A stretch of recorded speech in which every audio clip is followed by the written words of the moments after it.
And we know who the students are that, of course, have been affected. We did surveys at the beginning of the school year and kind of solicited information from parents on if they had lost their home or what was their needs. Did they need counseling resources? Did they need mental health? What did they need? And so from that, we have counselors, of course, on campuses. We have school psychologists, things like that. So from there, the counselors have, of course, with consent of parents and things, been working with students and kind of helped touch base with them and see what their needs are. And, sometimes they're upset one day and they just need to kind of talk through it. Or, they might have remembered some toy or something that they lost in the flood or something like that. And they need to just kind of work through that, that anxiety and that being upset. And so, it's just little things like that and just trying to help them. Hello, everyone, and welcome to the Brighter Together podcast. My name is Janet Courtney, and my special guest today is Dr. Holly Lambert. Holly is the Director of Student Services and Testing at Ingram ISD, which is in Ingram, Texas. Holly, thank you for being here today. Thank you for having me. Awesome. So tell us a little bit. I know you guys are outside of Kerrville, and for those of you that don't know, but most people do, it was national news, the tragedy of Kerrville and the floods that we had. This was just the end of this summer, right? Yes, July 4th. July. It was on July 4th. It was. I didn't realize that. Yeah. The 4th of July. Ugh. So I know you guys have been dealing with some of that. So, and it's October. Today is October 16th, so we're 3 months past, but I bet you're not past all of that, are you? There's still a lot. So there's still a lot of cleanup, a lot of tragedy in the area. So there's still lots of wounds and things and healing that needs to happen. So we're navigating that. Yeah, even though the national news is over, even though the helpers have come and gone, there's still the scars that I've talked to a gentleman who was a superintendent of the fires in Palisades, and just, same thing. Tragedies they don't end just because the news stops. So what kinds of things have you as a district been able to help your students with that? Because I'm sure the tragedy just is monumental. So, of course, like any year, we always prioritize the student safety. But this year it was even more of a push because we needed stability for our kids to come back to. And it was so important for that. It was so important to make sure that they had all their needs met.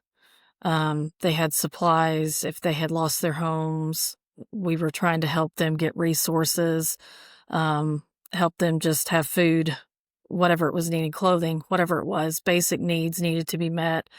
So it was just really important this year to put basic needs first because we know that students can't learn if their basic needs are not met. So we wanted to really focus in on that and also just giving that sense of normalcy and getting back to school because I think everybody needed that. It was so tragic. I mean, I know that I was looking forward to school. I wanted to see the faces of all the kids and the staff coming back and the excitement of the back to school, time. So it just, I think we all needed that was to get back to that normalcy. Yeah, I'm sure.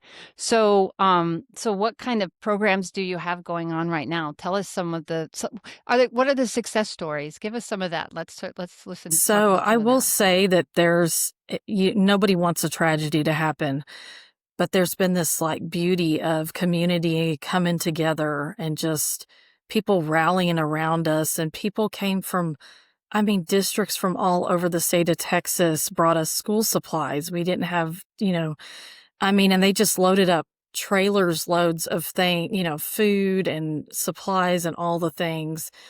And they just showed up. Nobody called them. Nobody asked them to. They just were here to help. And there's just this beauty that comes out of something that's so tragic and this unity that happens. And so we've been seeing that. And some neat things like we had the Spurs basketball team came to our gym and practiced in front of the kids. And, met with some of the local families. They actually took a bus ride out to the city, the town next to me is Hunt, and they had probably the majority of the damage from the flood, and so they took a ride out there to actually see the devastation and to really understand it better and what the needs were.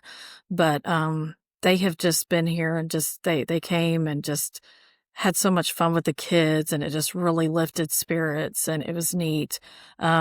We've had the Houston Texans came and donated some money to help with recovery. We did a wellness fair here where we just brought community resources out, and everybody got and it was just overall wellness. It was not just mental health, but it was spiritual wellness. And it was, some of the clinics in town had come out and shared some resources that they had. So we've just had some really fun, really great events to try to give some relief from this tragedy. So. Yeah. Wow. So did you, as a school district, did you lose people in the floods? Were there actual deaths in your we did not community? lose students or staff. Now we do know people in the community that perished in the floods. But yes, we were very blessed. We did have some staff members that had lost their homes. We've had some students that lost their homes and things like that, but we were blessed in that sense, that we were not directly dealing with that. So yeah. It's still a tragedy, no matter what, whether you lost yes. a person or a home. It breaks your heart. It just breaks your heart, It does. for it. So what comes next for you guys? So I think for us, we're just, it's taking one step at a time. It's just putting one foot in front of the other. And we've also just, navigated a lot of change in our district with leadership and things like that. So we're, dealing with some things like that. We were in the middle of, doing buildings and bonds and, because our school's growing, which is a great problem to have. But, it's all these, Right. things that you have to navigate as a school district on top of a tragedy. So I think that our goal is just to keep going and just keep excelling. We're an A-rated district. So we want to just keep that student achievement going, but also meeting all the new needs that have come up. So I think that that's important. So give us a sense of the size of Ingram ISD. Like how big is your school district? So we have, I think the last check was like 1,300, 1,370 probably on students. So we're a small district, not big, very small rural district. And is everybody in one building, or do you have multiple buildings? We have multiple. We have an elementary, a middle school, and a high school. So okay, yeah. So they go pre-K. Do you start at pre-K? Yes, pre-K all the way till 12. And like the elementary? Yes. Yeah. And elementary then 6th through 8th, and then 9 through 12. Yes. So 9 through 12. Yeah. And so you were in the middle of a bond. The bond passed? Yes, we have it. We had it passed, but we were in the middle of building and doing all the buildings and stuff. We were adding buildings because we're growing so exponentially. Okay. We have a lot of students that like to transfer from the other districts, our neighboring districts, because of our A rating. We also offer early college classes at the high school. So a lot of our students graduate with associate's degrees, or they'll have welding certifications and things like that. So we're kind of the district to be at. Everybody wants to come, so we're growing, but we've got to keep up with the growing. So what's happening with those buildings now? I mean, was there damage for the school from the flood as well, or no? So we were lucky in that the only building that was damaged was our central office. So it was not buildings that students were in, which is we're thankful for that, because then we were able to just get up and running. So yes, our central office is in a portable building that's on the high school campus right now. So we had to adjust to that, but we were more than happy to adjust as long as the kids were taken care of. So that's kind of been Yeah. So it has not, it's not just the emotional impact, there's a physical impact as well. And then you've got the physical impact of the kids, and then you're also dealing with the social emotional stuff that comes with Mhm. you've lost people, people who have lost people, and just, yeah. Wow. Yeah, and I Wow. think it's been It's really just, important. I've kind of learned through this that you can't communicate enough. You almost have to over mm, communicate because that kind of helps alleviate everybody's anxieties. Um, to be very transparent and upfront because unknowns are scary. I mean, that can cause a mhm. lot of anxiety. So, and with going through this tragedy, it was just really important to you have to be very upfront with people and let them know what's coming, what's expected.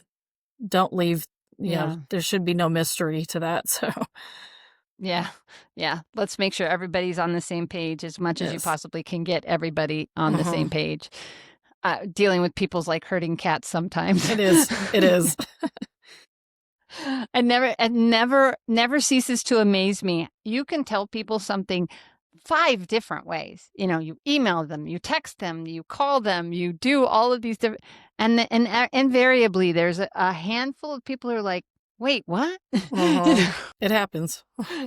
Not even clue what was going on. It's like, "Oh my gosh, what Uh, else can you do, right? What else right, can you do right. at that point?" You just So the bond happened, you were in the middle of building, and that got put on hold because now you have to build a new administrative building, or how are you guys So, the navigating all of administrative that? building was not part of that. We were building, like, other buildings for Okay. the kids, but now Okay. we've gotta build a new central office since it was flooded, so that was not initially, one of those things we had already had a new building previous, we had purchased Okay. that building, like, I think it was 3 or 4 years, ago, and so now but it was like, "Oh, great, now we don't have a central office building, we have to factor that in now, we gotta figure that out." So we're working on that, so, Right. Yeah, and then there's the insurance and all of those pieces of yeah, it it's a too. mess, and FEMA and all the things you have to navigate. FEMA. Mhm. So, yeah.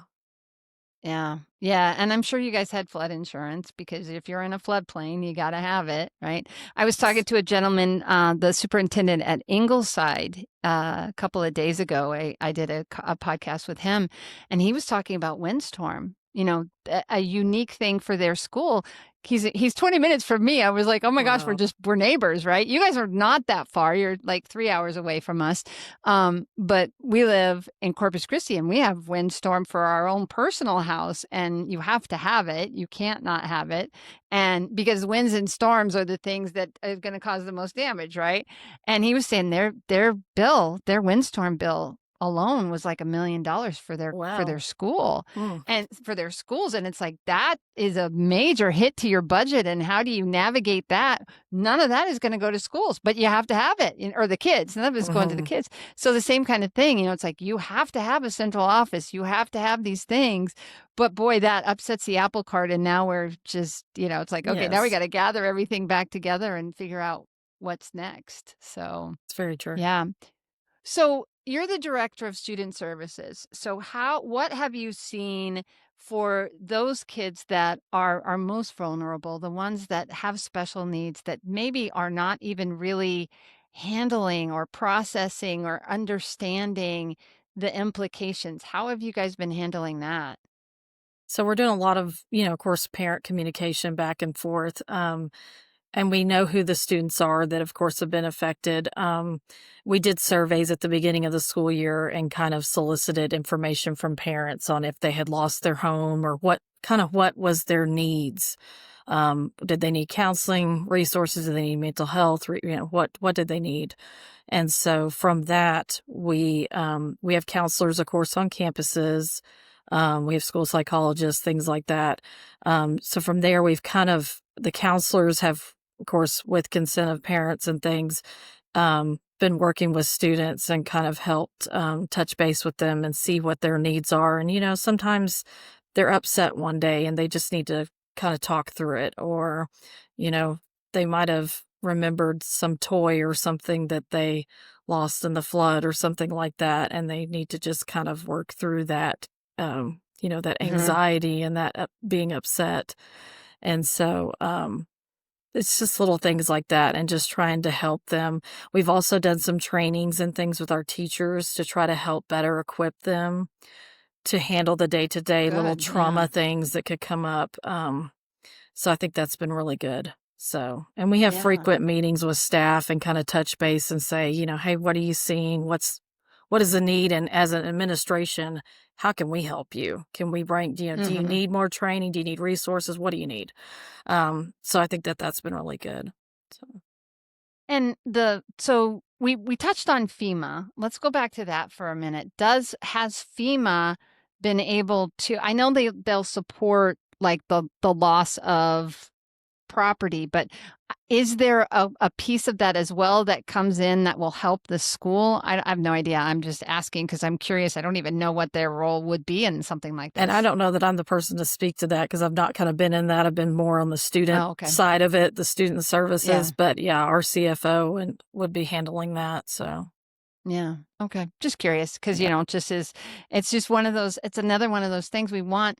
You guys are technically a government institution, but we're not dealing with just government. We're dealing with people, hmm 1,300 students, right? Not including your staff.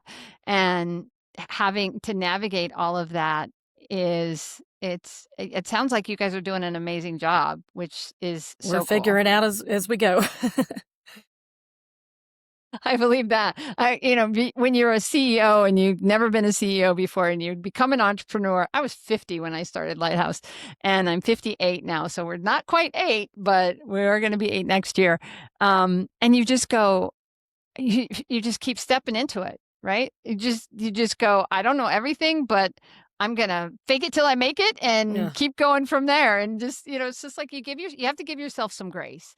You really do. Yeah, it might be an Because ask for forgiveness yeah. later situation. That's what we call it. Yeah. It's we Yeah. didn't know. You don't know what you don't know. So it's You don't. yeah, And you just, and I honestly think that as long as you go into things with care and love and good confidence that you're intentions. doing, Yes, yeah, exactly. Yeah. Then you can't lose, it's And true. I'm a Christian, so, I truly Yes, believe that God is on our side, and I lean a lot on my Savior because otherwise I think I'd lose my mind. But yes. You got to give a and little people say, grace. well, So yeah, yeah, and people say, "Well, why did God let this tragedy happen?" And he didn't. That's not how it works. But, he is there in the midst of the tragedy and loves us through it all. So, I think it was just a but anyway. reminder that we could come together as a community, and it was Mhm. to see kindness and show kindness because I've seen a lot of kindness that I think I forgot that, was Mhm. around. So I think that like I said, there's a little bit of beauty in the tragedy and the healing Mhm. as you're healing as a community. We all feel it. Students are struggling more than ever with emotional and behavioral challenges. Lighthouse Therapy offers virtual, hybrid, and in-person behavioral and mental health support that builds around your school environment. Our licensed professionals are trauma-informed, experienced, and trained to work with K-12 students and staff. You don't get a cookie-cutter approach. You get a partner who listens, adapts, and builds trust. Because when students feel safe and seen, they thrive. Learn how you can get support at your school at lighthouse-therapy.com/brighter together. Yeah. And it's something that stays with you the rest of your life. It'll never be gone. You will know for the rest of your life where I was when I heard about the floods because I mean, just like where were you when JFK was shot? Those kinds of things. Where were you on 9/11? Those when it's so personal like that. I lived through in June, I'll tell you the date, June 3rd, 1980. No, the date, never will forget the date. Grand Island, Nebraska. I was 13 years old. We had 7 tornadoes in 2.5 hours. Wow. And same thing. It devastated, like, sit, it was massive. Mhm. And Jimmy Carter was president and he came and declared Grand Island and Nebraska a national disaster. So we were available, FEMA was available, federal funds were available. We didn't lose our house. We had some damage to our house, but we didn't lose, but I had friends that lost their house. to credit the early warning systems, even in 1980, there were 5 people that lost their lives in all of those tornadoes. But, when you grow up and you live in tornadoes like that, it's like you hear those sirens, you better be paying attention, and you don't build a house that doesn't, or a community area like all of the mobile home parks always had a storm cellar. You have to have a place to go, get underground. And so it's the same kind of thing. It's always there. But those beautiful moments stay with you as well. And that's the part that I think that is incredible. I remember a guy, because we didn't lose our home, we were able to help. We just went out, my parents and my mom especially, we would go food drives, clothing drives. And I remember this one guy came up and he's like, I just need a pair of socks. Do you have any socks? We were like, of course, we'll get you some socks. And I mean, this is 45 years ago, right? So it's just, but it's still, I'll never forget the look on his face. I just need some socks.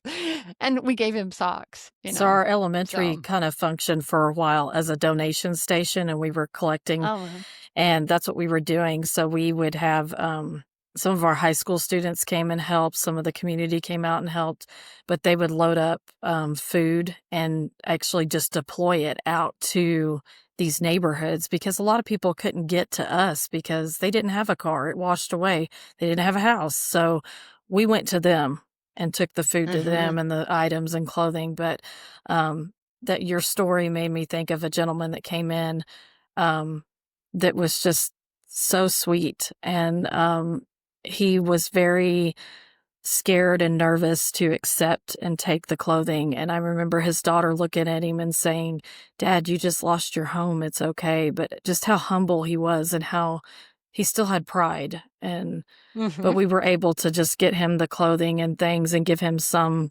sense of, kindness in that moment, and to hopefully help him, get on the track to healing. So yeah, makes me emotional. It's just, yeah, it, really it was, does. yeah. Because it's something that you just go and when you're in it, and when you're dealing with it, you don't realize how hard it is. And I was thinking about that too when you were talking about dealing with children, and all of a sudden they remember a lost toy. Grief does not have an expiration date. It just doesn't. And you never know what's gonna trigger something or bring something back to your mind. I lost my mother in 2006. It's 19 years ago now. She's still my mom, right? She'll always be my mom. Still miss her. Yeah, still miss her. When I think about her, I just, and and usually it's an event or an activity or something that will just trigger, oh gosh, how my mom would do. And my kids really, they were so little when she passed away. None of them, my daughter says, yeah, I kind of remember grandma, but not. And my dad remarried. And so that was more grandma than my mother. And it's one of those sad things in life where you just go, that was their experience, but they didn't get to know the beauty that was my mother. She was crazy and drove me crazy, but I loved my mom and she loved people. And yet it's one of those things where it's like, that's just, and so when something comes up, and she loved Christmas, so it was always like Christmas stuff, but the same kind of thing. It's not gonna be just all done. Okay, well, it's been a year, get over it. It doesn't work. It manifests and comes up in just strange ways sometimes. So yeah, we've been giving seeing the that. kids the words. Yeah. Yes. And sometimes it's just sitting in silence, or sometimes it's sitting next to them and praying with them. Maybe that's what they need. So yeah. Wow. Well, gosh, it's been a tough conversation, but I love what you guys are doing. Holly, is there any way that our community could support you? What kinds of things are you guys still dealing with that you need support? I think right now, we've been so blessed with so much. I know there's several flood relief foundations that are in the area that are legitimate. And that's what I would just encourage people is make sure if you are donating to that it's a legitimate, because I know there's things pop up sometimes on Facebook and people take advantage, and that's not a good thing. So make sure it is legitimate. But I believe Kerr County has a flood foundation. And so like I said, again, if that's something that somebody feels called to do, that's good, and that organization is, giving out money to different, individuals, to places to help rebuild. So, like I said, that's, and it's some of it's going to the cleanup efforts and things along the river and, stuff because we've lost a lot of beautiful trees. Our landscape's forever changed. So, there's gonna be, it's gonna take years to really recover from all that. So, When we moved here to Corpus, we actually were in Rockport for 6 months before we bought our house in Corpus.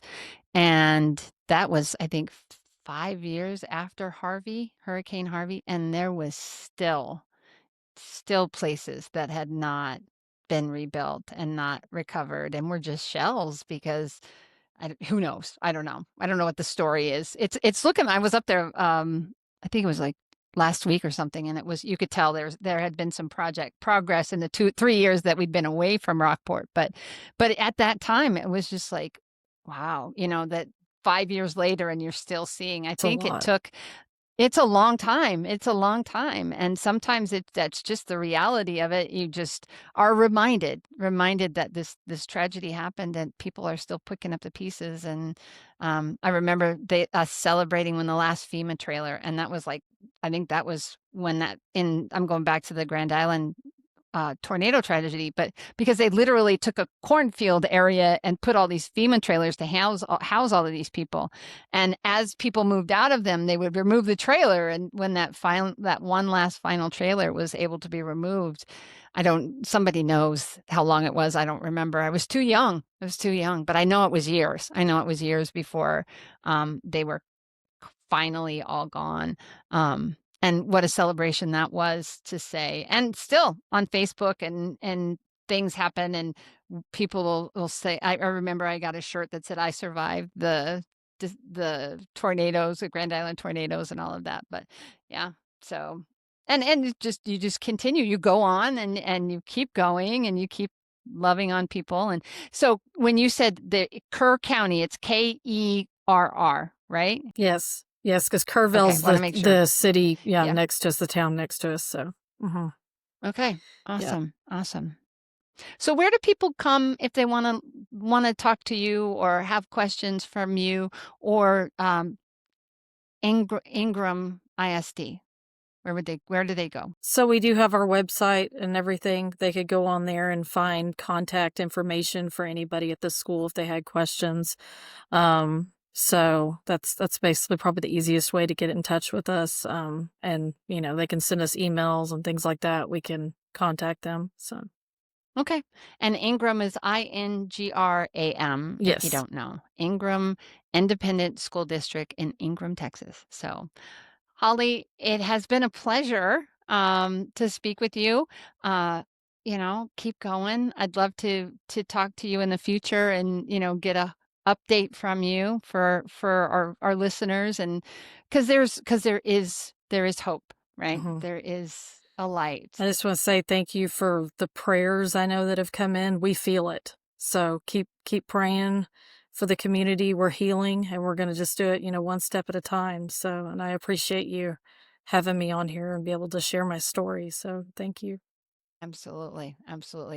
It's my honor to, because when you talk about Brighter Together podcast, the whole point of it is that we're brighter together and bringing the hard stories and the good stories and the triumphs and the tragedies. I think that's all. It's what makes us human, right? Yeah. It is. So, well, God bless you. And I will continue to pray for you guys. And Thank you. just thank you for being so transparent with this very difficult situation. I really appreciate it. Thank you.